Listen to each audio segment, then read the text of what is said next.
In this segment, we're going to look at Kripke's criticism of the description theory of reference as applied to natural kind terms. At first pass, kind terms are terms that refer to kinds, where a kind, unlike a name, can refer to one or more individual. So the name Barack Obama, remember, the idea goes, refers to either a single individual or no one at all. By contrast, kind terms can refer to more than one thing. So the kind tissue, for example, can refer to more than one tissue.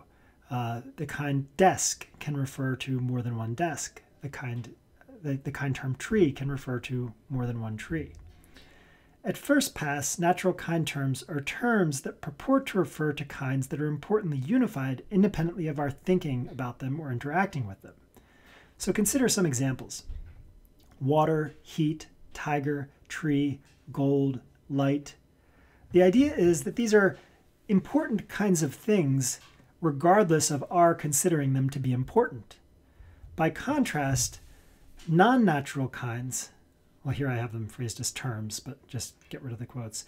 Non-natural kinds like the kind being a thing on my desk or the kind being a coin aren't unified in any interesting way independently of our interest in them. So consider the kind being a thing on my desk. Right now there's a spent tissue, there's some white dust stuff from the popcorn ceiling that has been scraped off. There's an empty cereal bowl with some scraps of protein powder left caked on the bottom. There's a tissue box, and there's a piece of cardboard with some duct tape on it. There's also my computer, the power cord for my computer, and a microphone. Well, this collection of things does not form a kind that would be interesting independently of our, say, wanting to move stuff off my desk. So if I introduced a term to refer to that collection of things, the microphone, the bowl, the remnants of protein powder, the popcorn ceiling bits, the computer cord, the tissue box, the cardboard, the duct tape, the spent tissue, you would say, what? That's not something you'd refer to with a single term. It's not a natural kind. And you'd be right. It's a non-natural kind. It's a kind that we only introduce a term for, like the term or the expression things on my desk, when we have some particular interest at heart. Similar for the word coins. So we have pennies, we have quarters, we have nickels, we have loonies and toonies in Canada, we have pound coins in England, and so on and so forth. Collect, a sample of coins from around the world, and you don't have a unified kind of thing independent of our interest in them. We classify them as coins because it's useful for us to do so, but independent of that usefulness, independent of our interests, they don't form a kind of natural grouping. So at first pass, a natural kind term is a term that purports to refer to something like water or heat or tiger or tree or gold or light, but not something like being a thing on my desk.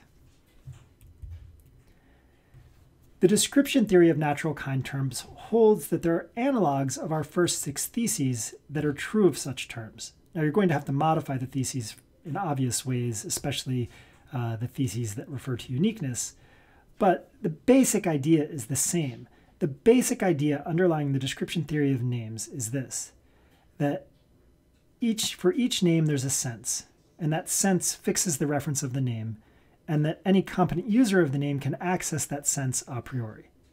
So that cluster of claims that I just made basically captures theses 1 through 6.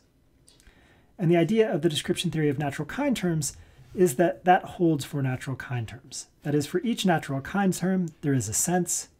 The sense fixes what the term refers to, and then any competent user of the natural kind term can access the sense a priori. So with that picture in place, let's consider how Kripke rejects the description theory of natural kind terms.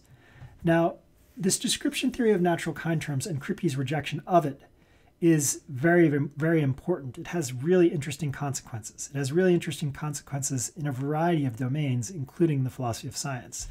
Some of those consequences we'll look at later. Here, we're just going to get a general picture of Kripke's rejection.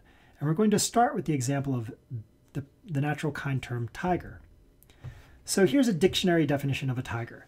A tiger is a large carnivorous quadruped, tawny yellow in color with blackish transverse stripes and a white belly.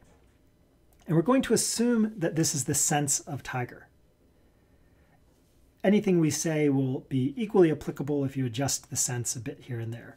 Moreover, for ease of presentation, we're going to assume that we're not interested in the weighted most of these properties or even the most of these properties. We're just going to say that these are the properties you have to satisfy. We'll treat this as like one big property. And if you don't satisfy this property, then you're not a tiger. Again, this is just for ease of presentation. We can make all of Kripke's critiques if we shift to a weighted most conception or a most conception. Okay, so here we have an actual ordinary tiger. Now, obviously this is a cartoon tiger. When I say it's an actual ordinary tiger, what I mean is this. We're supposing that tigers in the actual world have the properties that are represented by this image. Okay, so tigers in the actual world are four-legged, have a white belly, have transverse stripes that are, roughly orange and black, and so on and so forth. So this tiger is representing actual tigers. Now, suppose that one of these creatures has 3 legs, and an explorer finds this one and says, look, a 3-legged tiger.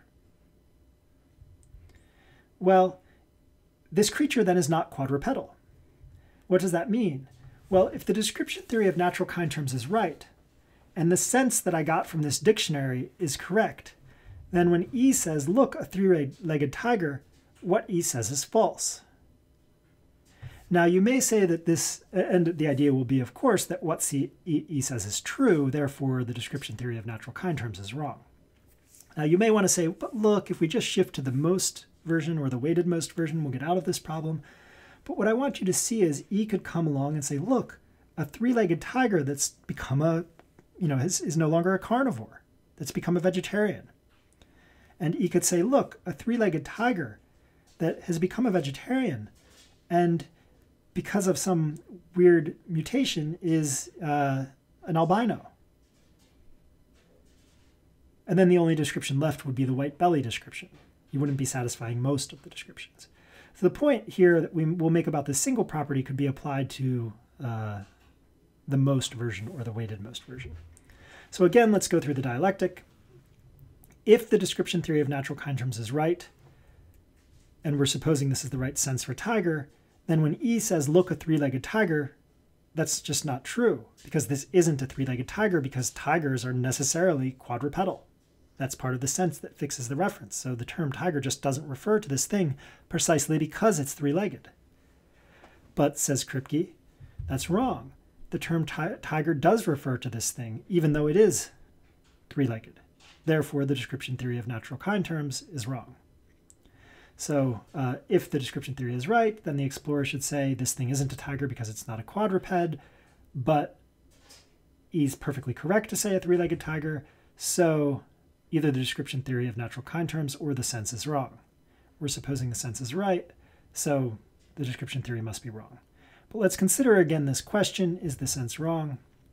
Kripke thinks that we could just as easily encounter, as I said before, a tiger that's not yellow, is vegetarian, and so on.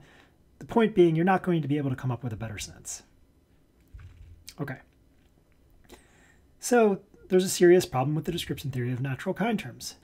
Basically, no such property, such as the property of being a large carnivorous quadruped, etc., is necessary for being a tiger. And it's certainly not a priori that any such property is necessary, nor is any cluster of those properties necessary. For tigers might actually lack all such properties. Okay, so now let's suppose we have an explorer come along, and here we have an actual animal, but it's different from most tigers. So most tigers are not like this animal will turn out to be. Superficially they're alike, but you'll see inside they're not. So the explorer shoots the animal with an arrow and opens it up and discovers that it's like lizard-like under the skin. And we're just supposing that most ordinary tigers are not lizard-like under the skin. They're how, actual tigers are.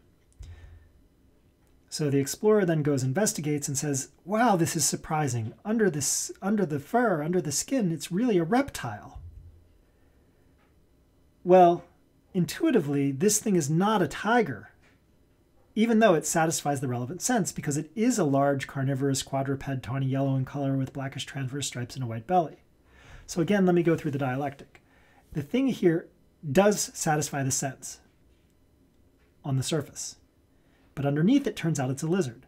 Moreover, we're supposing that most things we've called tiger are as we take them to be. They are not reptilian underneath. Well, given those suppositions, the description theory of natural kind terms implies that this thing is a tiger.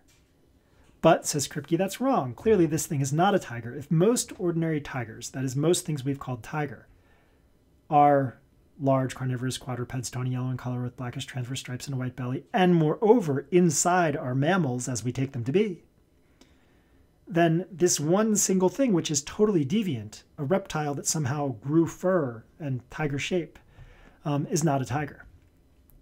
So, says Kripke, none of these properties, those by which we ordinarily identify tigers, are sufficient for being a tiger. And of course, it's certainly not a priori that they are. Why? Because something might actually have all those properties but not be a tiger. As in this case, this reptilian freak, I say freak because most ordinary tigers are not like this, is not a tiger despite satisfying the sense. Okay. We're going to stop there and continue next time by talking about counterfactual animals. There, things will get a little more complex, so I want to give your brain a bit of a break before we continue on.